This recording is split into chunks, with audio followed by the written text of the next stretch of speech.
What will this funding mean for the community of Six Nations? It means a lot because it means a lot for the future. We're going to be replacing a 6-inch water main with, I believe it's 14 or 16-inch water main, so that allows us to plan down the road and plan actually for expansion of our distribution system.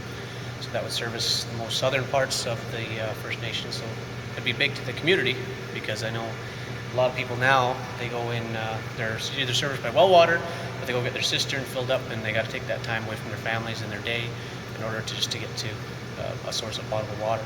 So in this aspect, we can actually, the long-term goal has always been to expand the distribution system to every home, have every home service so that they have a reliable, safe source of potable water.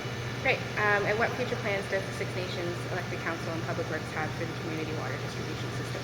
Expand, expand throughout for sure, but that comes at a hefty price tag. I mean, today is great because we get some funding, we get some help. We get 2/3 of the funding needed to do what we need to do to get to that next step.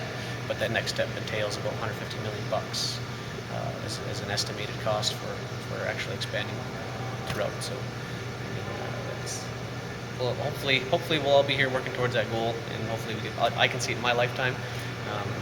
That's my goal anyway. Great. And how do you feel the community has benefited from the new water treatment plant since opening in 2013, 2014? I don't think a lot of people knew the actual picture, what we were dealing with. I got to give a lot of credit to my operators, Steve Lickers, Jason Martin, Wesley Hale, Dan Joseph. They did tremendous throughout. I mean, the old plant couldn't make water fast enough essentially to service Schweigen, right? Just the little service area we have. So these guys would be on call 24/7. They call it babysitting the plant because your phone would ring, whether it's Christmas, New Year's, whatever you were doing, you'd drop everything and you'd actually have to report to the plant to make sure the community had safe, potable drinking water, right?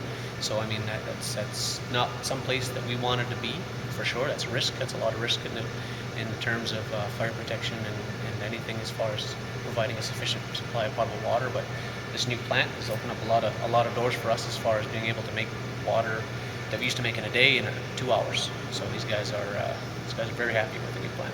Great. And how will the new water main benefit the current operations of the water treatment plant? It won't really benefit the water treatment plant. What we're looking at doing is maximizing the capacity of the water treatment plant because this plant was built to service the whole First Nation, but now we're stuck servicing the same area that we're at, the distribution system. So really, I mean, we're just trying to get this plant to get to its potential. That's all we're trying to do. And the Six Nations water treatment plant staff have done such a wonderful job since the treatment opened last year.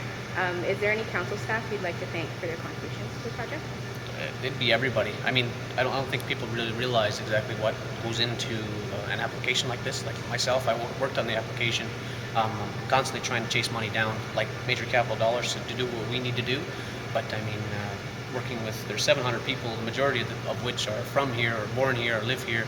I mean, these people are passionate about what they do. So, I mean, I have to draw from different pots of people, right? People have their own specialties. I'm not specialized in everything, so it's nice to be able to have those different resources, but right from chief and council right down to your frontline workers, talking to them, get what you need for these applications, seeing where the needs are, and really get going. So everybody has their hands in this for sure. Wonderful.